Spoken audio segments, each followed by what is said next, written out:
ಆಕಾಶವಾಣಿ ಮೈಸೂರು. ಸಾಧಕರ ಸೋಪಾನ, ಕರ್ನಾಟಕದ ಹಲವು ವಿಶಿಷ್ಟ ಸಾಧಕರ ಜೀವನ ಚಿತ್ರಗಳ ಮಾಲಿಕೆ. ಲೇಖನ ಹಾಗೂ ಪ್ರಸ್ತುತಿ ಟಿಎಸ್ ಗೋಪಾಲ್. ಪ್ರಾಯೋಜಕರು ಸಹಬಾಳ್ವೆ, ಬೆಂಗಳೂರು. ರಾಷ್ಟ್ರಕವಿ ಗೋವಿಂದ ಪೈ ಅವರು ಮದ್ರಾಸಿನ ಕ್ರಿಶ್ಚಿಯನ್ ಕಾಲೇಜಿನಲ್ಲಿ BA ವ್ಯಾಸಂಗ ಮಾಡುತ್ತಿರುವಾಗ ಮುಂದೆ ಭಾರತದ ರಾಷ್ಟ್ರಪತಿಗಳಾದ ಎಸ್ ರಾಧಾಕೃಷ್ಣನ್ ಗೋವಿಂದ ಪೈ ಅವರ ಸಹಪಾಠಿಯಾಗಿದ್ದರು. ರಾಧಾಕೃಷ್ಣನ್ರವರ ಇಂಗ್ಲಿಷ್ ಭಾಷಾಜ್ಞಾನ ಮೇಲ್ಮಟ್ಟದ್ದು ಎಂದು ಎಲ್ರಿಗೂ ತಿಳಿದಿದೆ. ಆದರೆ ಅವರಿಗಿಂತ ಅವರ ಸಹಪಾಠಿ ಗೋವಿಂದ ಪೈ ಇಂಗ್ಲಿಷ್ ಕಲಿಕೆಯಲ್ಲಿ ಮೇಲ್ಮೆ ಸಾಧಿಸಿದ್ದರಂತೆ.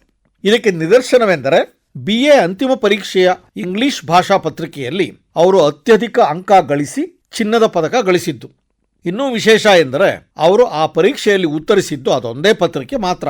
ಏಕೆಂದರೆ BA ಪರೀಕ್ಷೆಗಳು ಸಾಗುತ್ತಿರುವಾಗಲೇ ಗೋವಿಂದ ಪೈಗಳ ತಂದೆ ಸಾಹುಕಾರ್ ತಿಮ್ಮಪೈ ಅವರ ಆರೋಗ್ಯ ಹದಗೆಟ್ಟಿರೋ ಸುದ್ದಿ ಬಂತು.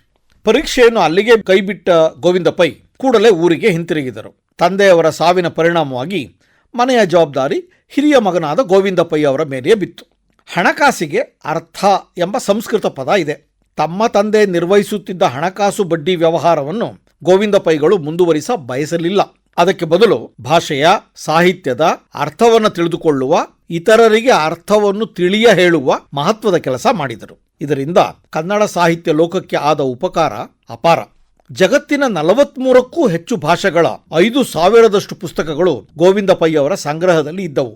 ತಾವು ಸಂಗ್ರಹಿಸಿದ್ದ ಪುಸ್ತಕಗಳಲ್ಲಿ ಪ್ರತಿಯೊಂದನ್ನು ಓದಿ ಅಗತ್ಯವಿದ್ದಲ್ಲಿ ಪುಸ್ತಕದ ಪುಟದ ಒಂದು ಬದಿಯಲ್ಲೇ ಟಿಪ್ಪಣಿ ಬರೆದಿಡುವುದು ಗೋವಿಂದ ಪೈ ಅವರ ಅಭ್ಯಾಸ. ಕಿಟಲ್ ಕನ್ನಡ ನಿಘಂಟಿನ 1700 ಪುಟಗಳನ್ನು ಸಂಪೂರ್ಣವಾಗಿ ಓದಿ ಪೈ ಅವರು ಪ್ರತಿ ಪುಟದಲ್ಲೂ ಟಿಪ್ಪಣಿ ಗುರುತು ಮಾಡಿದ್ದಾರೆ ಎಂದ ಮೇಲೆ ಅವರ ಅಧ್ಯಯನದ ಶಿಸ್ತು ಎಷ್ಟೆಂಬುದರ ಅರಿವಾಗುತ್ತದೆ. ಬ್ರಿಟಿಷರ ಆಧಿಪತ್ಯದ ಹಿಡಿತದಲ್ಲಿ ನಲುಗುತ್ತಿದ್ದ ಭಾರತೀಯರಿಗೆ ದೇಶೀಯ ಶಿಕ್ಷಣ ಬಹಳ ಅಗತ್ಯ ಎಂದು ಬರೋಡದ ಮಹಾರಾಜರು ಮನಗಂಡಿದ್ದರು. ಅದಕ್ಕಾಗಿ ಬರೋಡಾ ಸಂಸ್ಥಾನದ ನೌಸಾರಿ ಎಂಬಲ್ಲಿ ನೂತನವಾಗಿ ಮಾದರಿ ಶಾಲೆಯೊಂದನ್ನು ಸ್ಥಾಪಿಸಿದ್ದರು. ಅಲ್ಲಿಗೆ ಭೇಟಿ ಕೊಟ್ಟು 1 ತಿಂಗಳ ಮಟ್ಟಿಗೆ ಸೇವೆ ಸಲ್ಲಿಸುವಂತೆ ಗೋವಿಂದ ಪೈ ಅವರಿಗೆ ಆಹ್ವಾನ ಬಂತು. ಪೈ ಅವರು ಅಲ್ಲಿಗೆ ಭೇಟಿ ನೀಡಿದಾಗ ಆ ಸಂಸ್ಥೆಯ ಪ್ರಾಚಾರ್ಯರಾಗಿದ್ದವರು ಡಾಕ್ಟರ್ ಕಾಕಾ ಕಾಲೇಲ್ಕರ್ ಅವರು.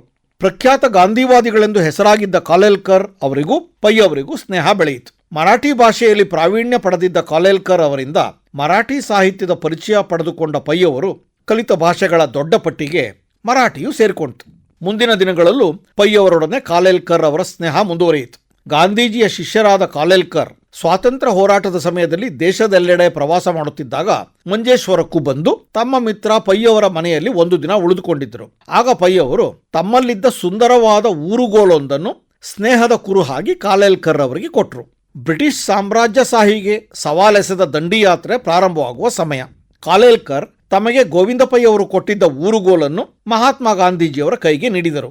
ಇತಿಹಾಸ ಪ್ರಸಿದ್ಧವಾದ ದಂಡಿಯಾತ್ರೆಗೆ ಗೋವಿಂದ ಪೈ ಕೊಟ್ಟ ಕೋಲು ಸಾಕ್ಷಿಯಾಯಿತು. ರಾಷ್ಟ್ರಪಿತನೆಂದು ಹೆಸರು ಪಡೆದ ಗಾಂಧೀಜಿಗೆ ರಾಷ್ಟ್ರಕವಿ ಎಂದು ಖ್ಯಾತರಾದ ಗೋವಿಂದ ಪೈ ಅವರ ಊರುಗೋಲು ಸಹಚಾರಿ ಆಯಿತು. ಇಂದಿಗೂ ನವದೆಹಲಿಯ ಗಾಂಧಿ ವಸ್ತು ಸಂಗ್ರಹಾಲಯದಲ್ಲಿ ಇರುವ ಆ ಊರುಗೋಲನ್ನು ಕುರಿತು ಕಾಲೇಲ್ಕರ್ ಅವರು, ಈ ಅಮೂಲ್ಯವಾದ ಊರುಗೋಲನ್ನು ದೇಶದ ಜನರೆಲ್ಲರೂ ಮಹಾತ್ಮ ಗಾಂಧೀಜಿಯವರ ಹೆಸರಿನೊಡನೆ ನೆನಪಿಸಿಕೊಳ್ಳುತ್ತಾರೆ. ನನ್ನ ಮಟ್ಟಿಗೆ ಈ ಕೋಲು ಒಬ್ಬ ಆಪ್ತ ಗೆಳೆಯನ ಸ್ನೇಹ ವಿಶ್ವಾಸಗಳ ಸ್ಮರಣಿಕೆಯೂ ಆಗಿದೆ ಎಂದು ಟಿಪ್ಪಣಿ ಬರೆದು ಗೋವಿಂದ ಪೈ ಅವರಿಗೆ ಕೃತಜ್ಞತೆ ಸಲ್ಲಿಸಿದ್ದಾರೆ.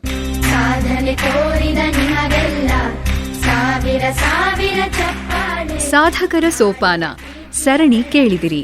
ಲೇಖನ ಹಾಗೂ ಪ್ರಸ್ತುತಿ ಟಿಎಸ್ ಗೋಪಾಲ್. ಪ್ರಾಯೋಜಕರು ಸಹಬಾಳ್ವೆ, ಬೆಂಗಳೂರು. ಬೆಂಗಳೂರಿನ ಸಹಬಾಳ್ವೆ ಸೇವಾ ಸಂಸ್ಥೆ ಗ್ರಾಮೀಣ ಸರ್ಕಾರಿ ಶಾಲೆ ಬಡ ಮಕ್ಕಳಿಗೆ ಉಚಿತವಾಗಿ ಮೌಲ್ಯಾಧಾರಿತ ಸಮಗ್ರ ಶಿಕ್ಷಣವನ್ನು ನೀಡುತ್ತಿದೆ. 2015ರಲ್ಲಿ ಎಸ್ ರಾಘವೇಂದ್ರ ಪ್ರಸಾದ್ ಅವರು ಸ್ಥಾಪಿಸಿದ ಸಹಬಾಳ್ವೆ ವಿವಿಧ ಜಿಲ್ಲೆಗಳಲ್ಲಿ ಜ್ಞಾನಯಜ್ಞ ಶೈಕ್ಷಣಿಕ ಕಾರ್ಯಕ್ರಮ ನಡೆಸುತ್ತಿದ್ದು, ಇದೀಗ ಮಧುಗಿರಿಯ ದೊಡ್ಡದಾಳವಟ್ಟ ಗ್ರಾಮದಲ್ಲೂ ಗುರುಕುಲವನ್ನು ಆರಂಭಿಸಿದೆ. ವಾರಾಂತ್ಯದ ಭೋಜನ ಸೇರಿದಂತೆ ಗ್ರಾಮೀಣ ಮಕ್ಕಳಿಗೆ ಶೈಕ್ಷಣಿಕ ಸೌಲಭ್ಯವನ್ನು ಒದಗಿಸುತ್ತಿರುವ ಸಹಬಾಳ್ವೆಯೊಡನೆ ಕೈಜೋಡಿಸಲು ಸಂಪರ್ಕಿಸಿ 9919963226. ಸಹಬಾಳ್ವೆ, ಬೆಂಗಳೂರು.